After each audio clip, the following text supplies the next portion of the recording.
Maharashtra capital Mumbai, ఇండియాకు ఆర్థిక రాజధాని ముంబై. బాల్ గంగాధర్ తిలక్, ఛత్రపతి శివాజీ లాంటి వీరుల పుట్టిన గడ్డ. భారతదేశంలో మొట్టమొదట ట్రైన్ నడిపిన స్టేట్ కూడా ముంబైనే. సో యాక్చువల్లీ మేము ముంబైకి ట్రిప్గా వెళ్ళామండి. చదువుకునే రోజుల్లో మహారాష్ట్ర యొక్క ప్రత్యేకతను 10 మార్కులకి సమాధానం రాయండి ఉన్నట్టుంది కదా.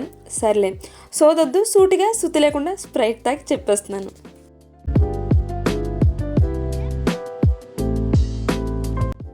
హాయ్ అండి, అందరికీ నమస్కారం. నేను మీ అరుణ లక్కీ ఛానల్కి స్వాగతం. మేము ముంబై ట్రిప్ వెళ్ళాము. సారీ ట్రిప్ ఏమీ కాదు, ఫ్యామిలీ పని మీద వెళ్ళాము. ఇక్కడ మేము 2 days ముంబైలో ఉంటున్నాము. యాక్చువల్లీ మాకు వర్క్ కూడా 2 days సరిపడనంతా ఉంది. కానీ కొంచెం వర్క్ అంతా 1 dayలోనే డే అండ్ నైట్ కష్టపడి కంప్లీట్ చేసుకొని ఇదంతా చూడడానికి మాకు సాధ్యమైందండి. ఇప్పుడు చూసిన మేము ఫస్ట్ ప్లేస్ వచ్చేసి టెంపుల్ అండి. ముంబైలో సిద్ధి వినాయక టెంపుల్ చాలా ఫేమస్. సెలబ్రిటీలు కూడా రెగ్యులర్గా వస్తూ ఉంటారంట. మేము వెళ్ళినప్పుడు అఖండ 2 టీం మొత్తం వచ్చారు. బాలయ్య గారు, బోయపాటి శ్రీను.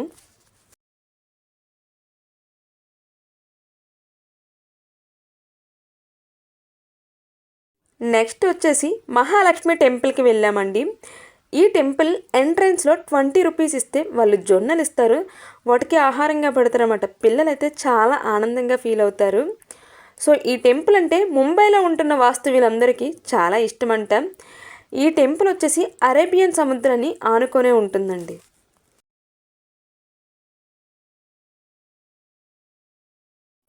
ఇక్కడ దర్శనం కంప్లీట్ అయిన తర్వాత కొన్ని ఫొటోస్ తీసుకొని అలానే ముంబై ఫేమస్ అయిన పావ్ బాజీ తిన్నాము. సో నెక్స్ట్ వచ్చేసి యాక్చువల్లీ ముంబై అంటేనే స్ట్రీట్ ఫుడ్కి చాలా ఫేమస్.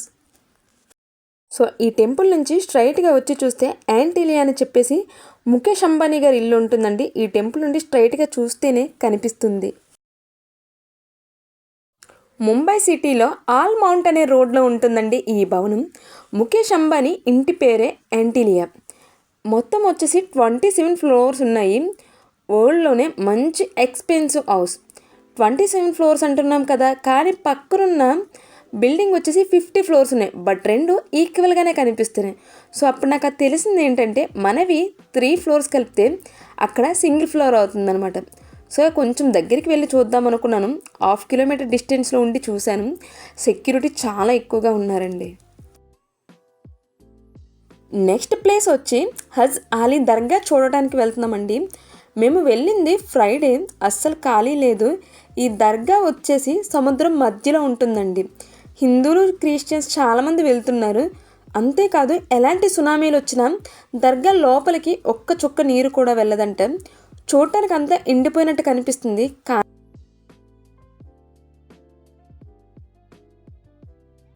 డేలో ఒక్కసారైనా వాటర్ మొత్తం ముందుకు వస్తుందంట. అలానే ఒక్కో టైంలో వాటర్ అంతా వెనక్కి కూడా వెళ్తూ ఉంటుందంట. ఈ ట్రిప్ ఏమీ కూడా మేము ప్లాన్ చేయలేదు కదా. సో యాక్చువల్లీ ఇలాంటివి చూడాలి అనుకుంటే ముందుగానే వాకింగ్కి ప్రిపేర్ అవ్వాలండి. కొంచెం కష్టం అనిపించింది నాకైతే. ఇంకా లోపలికి వెళ్ళిన తర్వాత జెంట్స్ అందరినీ ఒకవైపు అలానే లేడీస్ అందరినీ ఒకవైపు కూడా పంపించేవారు. లోపలికి వెళ్తే సమాధి దగ్గర ప్రేయర్ చేసుకుంటున్నారు. ఏ ప్లేస్కి వెళ్ళినా అన్నీ చూసిన తర్వాత లాస్ట్ సెక్షన్ ఇదే, ఫోటో సెక్షన్ ఫినిష్ చేసుకునే వాళ్ళమి. ఈ దర్గా యొక్క హిస్టరీ వస్తే హజ్ ఉస్మాన్ రజ్కర్ అనే ముస్లిం అతను యొక్క సమాధి. యాక్చువల్లీ ఇతను ముస్లిమ్స్ని పేదవాళ్ళు అయిన వాళ్ళు ఎవరైతే ఉంటారో వాళ్ళందరినీ కూడా హజ్ యాత్రకి ఇతని సొంత మనీతోటే పంపించేవారంట. అతను బ్రతుకున్నప్పుడే చెప్పారంట, నేను చనిపోయిన తర్వాత నా శవపేటికను సముద్రంలో వదలండి, అది ఎక్కడికి వెళ్ళైతే ఆగుతుందో అక్కడ నన్ను సమాధి చెయ్యండి అని చెప్పేసి. సో అలా కట్టినదే ఈ దర్గా. ఇక్కడ నుండి బయటకు వచ్చిన తర్వాత మనకి అండర్ గ్రౌండ్లో స్ట్రీట్ షాపింగ్ ఉంటుంది. చేసే వాళ్ళకైతే చాలా తక్కువ ప్రైజే పడుతుందండి. మావాడు కొనమనేది ఒకటి, అది ముస్లిమ్స్ వేసుకునే గుర్కా అలాంటివి అడుగుతున్నాడు. వాళ్ళ డాడీ వేరే బొమ్మలు చూపిస్తున్నాడు. ఏదైనా తక్కువ బడ్జెట్లోనే ఉందండి, 100 లేదా 200. కానీ అన్నీ ఒకే ప్రైస్ పెట్టారు, చాలానే పెట్టారు. బొమ్మలు, ఇలానే hand bags, toys, slippers. Next ఇక్కడ నుండి మేము గేట్వే ఆఫ్ ఇండియాకి వెళ్ళామండి. అలానే తాజ్ హోటల్ కూడా. ఇక్కడ బస్ టికెట్ ప్రైస్ కూడా చాలా తక్కువగా పడుతుంది. లేదంటే బ్లాక్ కలర్లో ట్యాక్సీలు ఉంటే కొంచెం మాట్లాడుకుంటే వాళ్ళు కూడా తక్కువకే తీసుకెళ్తారండి. ఎంత వయసు వచ్చినా విండో సీట్ అంటే ఇష్టపడే వాళ్ళే ఉండరు కదా. నేనైతే ఒకప్పుడు భయపడేదాన్ని. విండో సీట్ అంటే నాకు జస్ట్ వామిటింగ్ అయ్యే వాళ్ళు కూర్చుంటారని ఒక భ్రమలో ఉండేదాన్ని.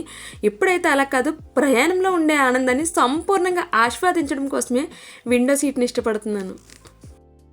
మనుషులకే కాదు, బ్రెయిన్కి కూడా కొత్త అనుభవాలు కావాలి కదా.